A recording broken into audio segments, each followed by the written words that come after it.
Hey Beasties, welcome back to the channel. Happy Magic Moon Monday. I hope Mercury retrograde is not clocking everybody super hard.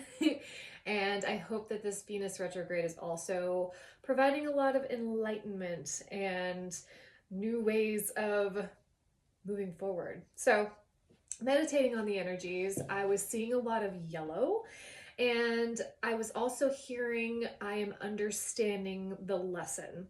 So it seems like there's a lot of new information that's being downloaded in the ways that we handle situations, whether that be in relationships, whether it be at work. So there's a deeper level of understanding the ways that we react to certain patterns. And I was also seeing somebody sitting in the grass and just letting the sun come down and just hit their face. It was actually a very warming and calming vision that I was seeing. It was great. And so I was also hearing coming out of fight or flight. So there seems to be an area of understanding that we're coming out of a period of lack or not feeling like we have enough. So I love this because as we kind of really step into the spring energy, which the spring equinox is on the 20th of actually this week, so it's coming up fast. So, and at this time, the sun and the moon are equally balanced in the sky. And this is also a really great time for planting the seeds, really making sure that the seeds are nice and fertile for you to pull up your goals, dreams, visions for the future. So we're going to see what's going on here in the Tarot and Oracle, but let's start with some Oracle cards first. So, Spirit, guides, ancestors, what are the best and highest messages for my collective at this time? What is happening? Yes! And for all of those who know me on a personal level, you know that Freya is my girl. So, and this is great because this is exactly the energy that I was channeling. So this is that bold energy. This is that yellow and that warmth and that enlightenment. She's specifically she gives a lot of enlightenment around relationships. She's the goddess of war and love and being bold, and she's also the goddess of childbirth too. So she's a very relational goddess. So it says here, unleash your adventurous side, take risks and be daring. So if there's a project that any of you are thinking about moving forward with, now is the great time to start to plant those seeds and to rev up to start taking actions to help that dream or that vision manifest forward into the 3D. So that's exciting. Love it already. And didn't even have to ask for that one. Ascension. Yes. Okay. Yeah. This is definitely that energy of learning the lesson and coming out of that fight or flight, being in that energy of lack. So, and with the retrogrades happening, there's a lot of revisiting old cycles and old scenarios and sitting back and really kind of digesting the lessons that are coming up for you. So whether it be handling a specific situation or a relationship in a certain way, I feel like now it's kind of that epiphany moment of, okay, I should have handled it like this. I'm going to take that information and move it forward. And the next time this situation or this cycle happens, I'm going to sit with it. And instead of being reactive, I'm going to actually understand and allow it to flow through my body and maybe process it in a different way. So this is great energy. And let me get one more for your Oracle. Spirit, can I get one more? I'm just going to take the top one. Oh, I looked. Okay, so this says Branwyn of the Starlit Ostara, new beginning. You can't make this up. this is completely aligned with everything that we're talking about right now. So taking those cycles, taking those downloads and sitting with them and being able to channel them in a new way. And oftentimes when we look back at things that have not worked out for us in the past, we're able to either say, okay, this is not spiritually aligned with me, or we can say, okay, this is actually a karmic lesson or a karmic cycle that I need to dive deeper into. That's actually what retrogrades are all about, is taking that time to sit with the energies and reflect, reevaluate all of the rewords.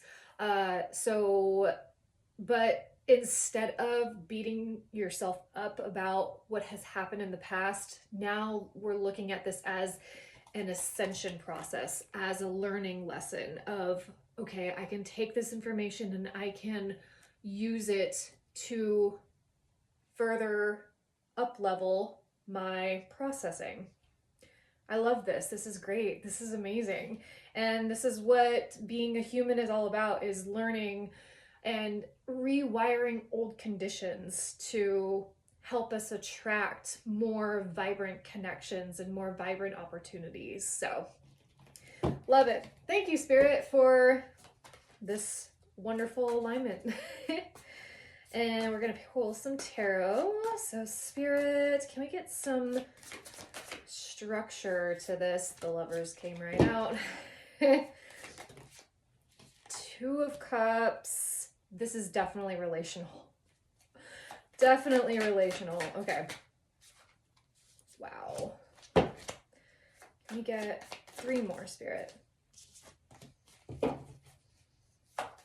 This is really beautiful.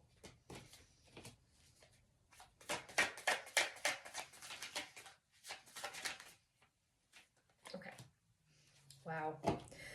All right, so at the bottom of the deck, we have the Ace of Pentacles, which is planting the seed and seeing where we're putting our energy in the 3D and how we are wanting it to present moving forward. So top row, we have the Lovers, we have the Two of Cups, and we have the Four of Wands.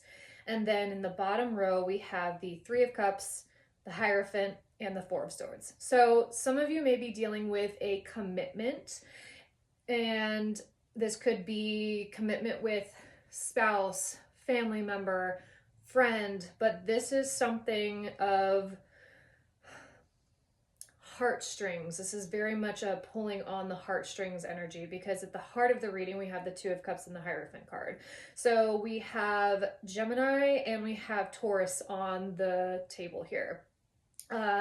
And so I'm going to do some clarification on some of these cards, but automatically looking at this, we're really looking at a situation where the both of you have gone through a cycle, and it has been tough and it's been hard because it's forcing you to look at those deep inner wounding patterns that have to go. It's almost like you're triggering one another to be able to bring up all of the excess, I would say, decay that really just needs to be gone, because this is actually a beautiful, heartfelt, celebratory energy.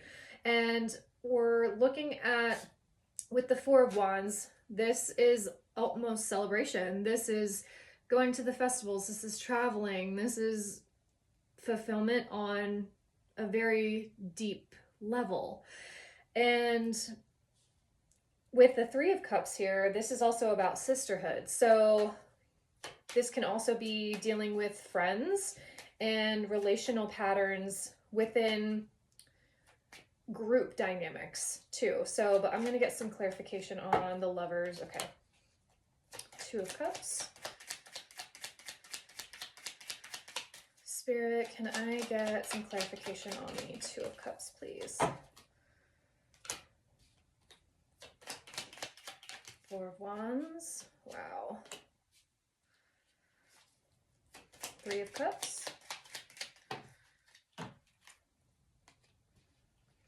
Okay, the Hierophant.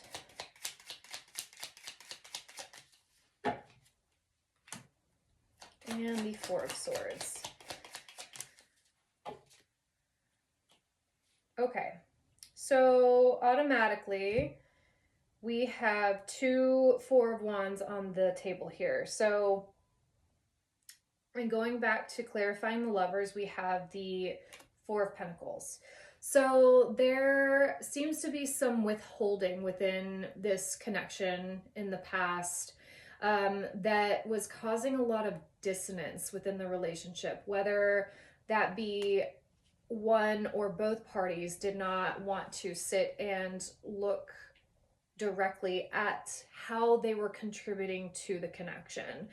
And I was also hearing control. There may be some control aspects within this situation that was causing a lot of restriction. And I also see that this may also be a twin flame connection too. This feels very twin flamey if you believe in that.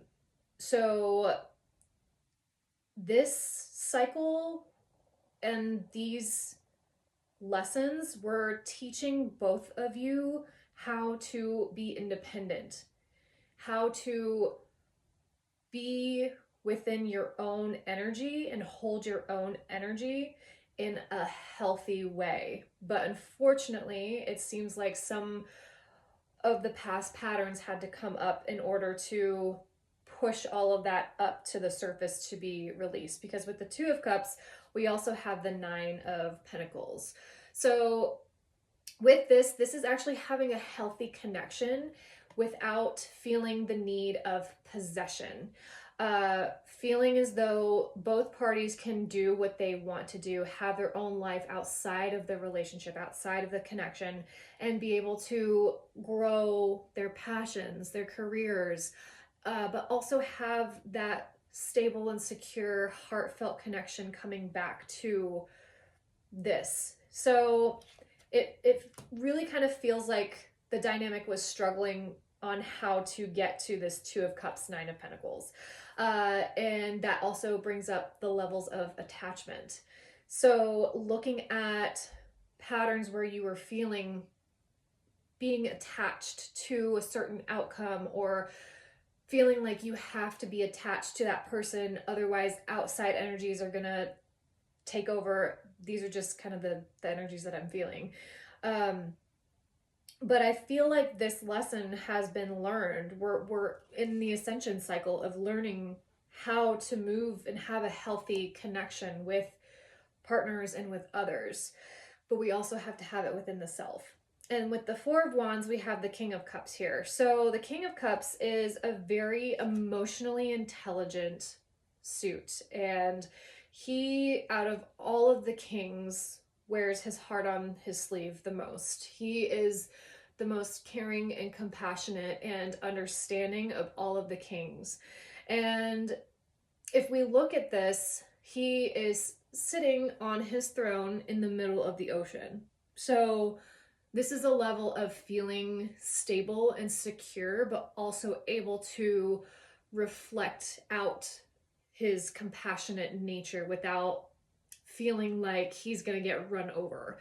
This is also very confident. All of the kings are confident, but this king in particular shows a level of stability and emotive compassion that the other kings, those aren't necessarily their archetypes. But I think coming into this emotional maturity is bringing a lot of that success and that union is what I'm hearing.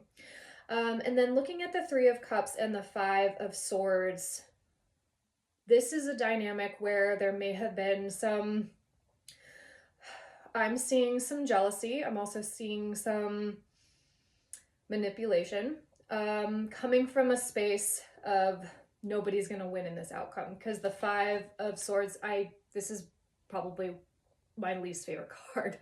The Five of Swords is nobody's winning. he's holding swords in his hand, but he's also watching these people walk away. So what has he learned? What has he gained from these words or these behaviors or these analytical thoughts that have no emotional depth to them? Because this card is clarifying the Three of Cups, that's why I'm saying this. There seems to be some sort of fear of missing out is also what I'm getting to within this dynamic. So maybe some patterns were coming up around friendships and dynamics where these connections are very heartfelt and very heart-centered and also needing to be vulnerable. The Three of Cups, these people have been through so much together, and this is a level of union because they have done the work to let down their guard and have heart-opening conversations that also make them have to be vulnerable to get close to one another. And I'm seeing with this Five of Swords that there's just some level that wasn't able to get deep enough to get this, and it was causing some rifts and some dissonance within this connection, whatever this means. So, and then with the Hierophant and the Five of Pentacles, so this could be a level of somebody's feeling like they are being left out. And that also relates to that fear of missing out in this card clarification over here. So this is the Hierophant and the Five of Pentacles. So the Hierophant alone, this is a very much a spiritual ascension card. And we see the stairs maneuvering up. And we also see here that he is completely in bliss. So the Hierophant can also symbolize traditions and structures. But with the Five of Pentacles, I'm just seeing here that either there was a relation somewhere with money, because this is the Taurus card. Taurus also rules money. And this is a Five of Pentacles card, so this is also about money. So finances, foundations, the 3D realm, there may have been something going on in that sphere that was causing a bit of lack or a bit of insecurity. And that can also be traced back to childhood wounding too, if we're really looking back into the psychology of everything. If somebody grew up in a household that was unstable or was constantly living paycheck to paycheck and never had enough, that will also play out into our attachment styles and the ways that we view situations, because we feel like we don't have enough. We are in lack constantly. And that's a lot of that root chakra energy that is needing to be really reworked and sat with. And maybe there is some affirmations that we can do, or some deep diving and really just making sure and reassuring yourself that we are okay now. We don't have to constantly be struggling. I know that I have the resources to be able to accomplish anything. And it feels like this lesson is being learned right now. This karmic lesson is what is being understood and what is pulling you up into a level of being upgraded and a level of understanding. And then to close off the reading, we have the Four of Swords and the Four of Wands. So double four energies here. And the Four of Swords, this is a card of meditation, of rest. And you can see here that she's also healing the heart in a safe container. And having your safety, your 3D realm, when that is secure, you are able to really dive deep into the work of knowing that you are safe and held. That's what this card is all about, because she's also in a nest and she's able to rest. Nesting and resting. And with the Four of Wands here, this is celebration and fulfillment. So some of you may be also nesting, preparing for the next cycle, and you may also be celebrating with friends and connections that understand you and fulfill you on a much deeper level. And then at the bottom of the clarification deck, we have the Six of Pentacles, which this in itself is a very harmonious card. This is giving and receiving of equal take. This is also a very community center card too. So some of you may be prominent within your communities, and you may also feel as though your efforts are being seen and heard and rewarded and valued. And that in itself can also help heal that lack of energy of not feeling good enough or not feeling like you have enough. Because when we're coming from that broken foundation, it can really hinder and it puts a lot of strain on relationships if we're not pinpointing exactly where this is coming from.